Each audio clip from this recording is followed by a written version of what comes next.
स्वागत है आपका वीडियो में। CGL 24 में एक इंस्टॉलमेंट से क्वेश्चन पूछा गया है जो मैंने यहाँ लिया है। क्वेश्चन है what annual installment will discharge डेप्ट of 26,160 due in 4 years at 6% per annum simple interest. तो इसमें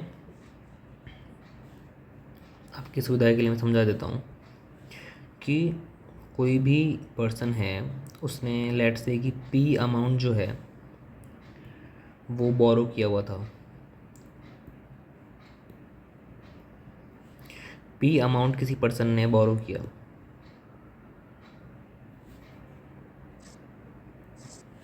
P अमाउंट किसी पर्सन ने बोरो किया।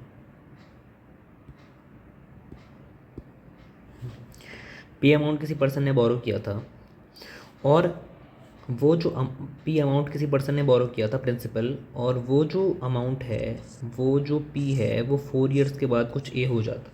क्वेश्चन को समझना पहले बहुत ज़रूरी है। क्वेश्चन ये कह रहा है कि आप किसी व्यक्ति के पास गए, आपने उससे क्या है कि P अमाउंट बोरो किया। उसके बाद ये बोल रहा है कि यदि आप उसे कोई पैसा नहीं देते इन 4 years के टाइम पीरियड में, 4 वर्षों की अवधि में यदि आप उसे कोई पैसा नहीं देते, तो वो जो P जो रुपीज़ है वो 4 years के अंदर सिंपल इंटरेस्ट पे बढ़ के 6% के रेट से वो A अमाउंट में कन्वर्ट हो जाता, और उस A अमाउंट की वैल्यू उनको दी हुई है 26,160 रुपीज़। अब यहाँ अब आपकी कन्वीनियंस के लिए मैं अमाउंट निकाल देता हूँ। काफ़ी इजी टू सी है कि वो अमाउंट होगा 26,160 प्लस 26,160 का 4 times 6 दैट इज़ 24%।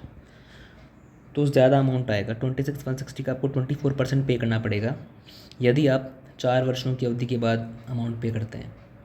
4 साल तक आपने कोई पैसा नहीं दिया, 4 साल बाद आप पैसा दे रहे हैं, तो आपको ये अमाउंट पे करना पड़ेगा। इसके लिए इंस्टॉलमेंट ईजाद की गई। इंस्टॉलमेंट का जो कॉन्सेप्ट है वो बायर को भी फ़ायदा करता है, बायर को फ़ायदा करता है, सेलर को भी इससे फ़ायदा होता है। तो बायर को फ़ायदा कैसे होता है ये देखना चाहते हैं। तो देखिए, यदि P अमाउंट है और ये 4 years के बाद यदि अमाउंट A हो जाता, तो वर्क कैसे करता है बताता हूँ आपको।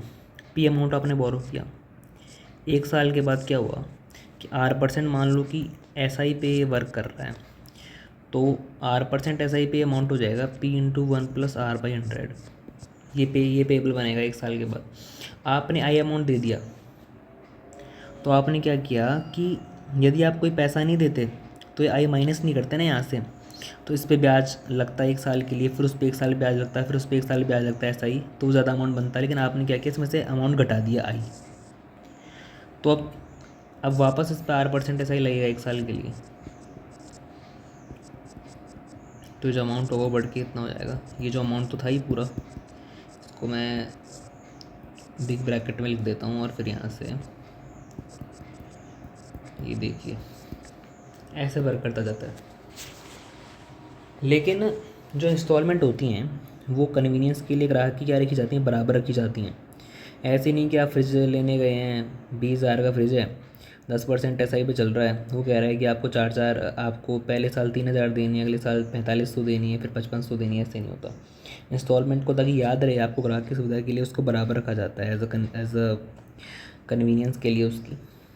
तो हम देखते हैं कि आप क्या सिंपल वे में, एक सिंपल अंडरस्टैंडिंग के थ्रू कैसे कैलकुलेट कर सकते हो इंस्टॉलमेंट SI में यदि आपको पे करना हो।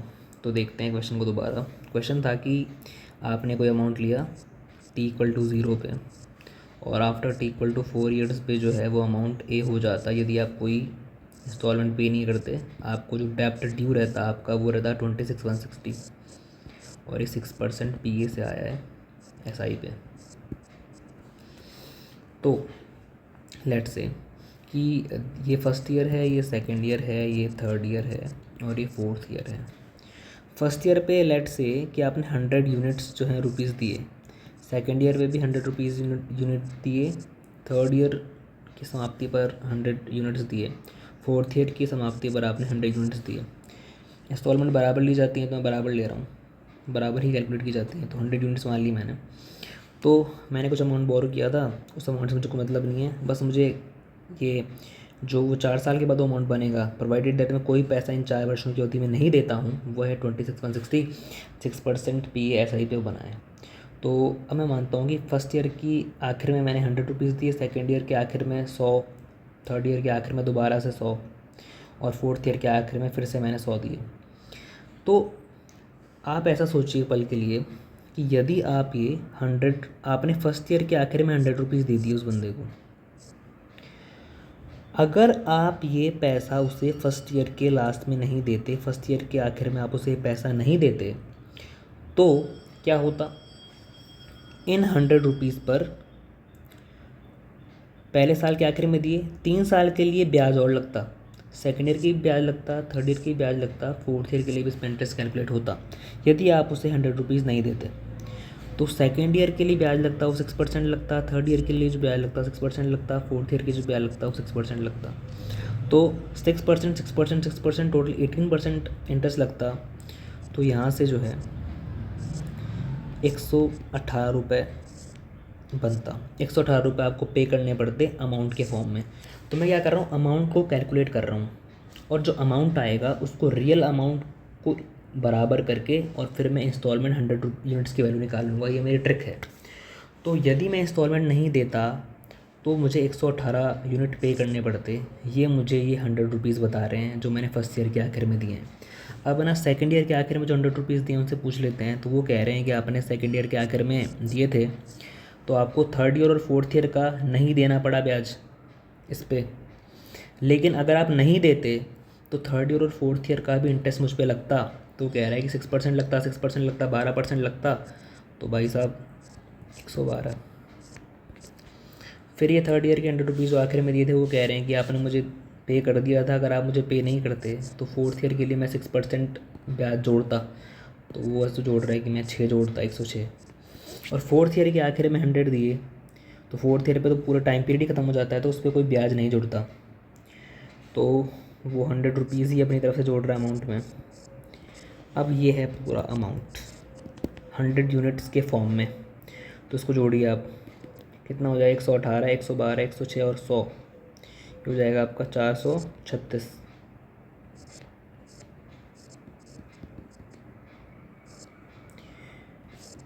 436 यूनिट्स अमाउंट बन रहा है। रियल अमाउंट हमको दिया है 26,160।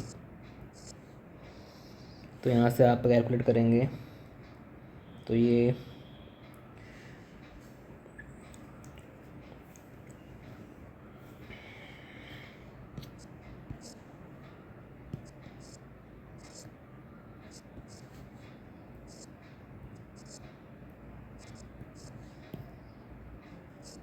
6 टाइम्स जा रहा है।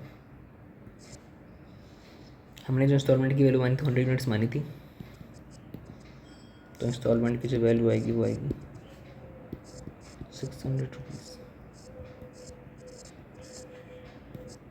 That will be the final answer. Video को देखने के लिए धन्यवाद।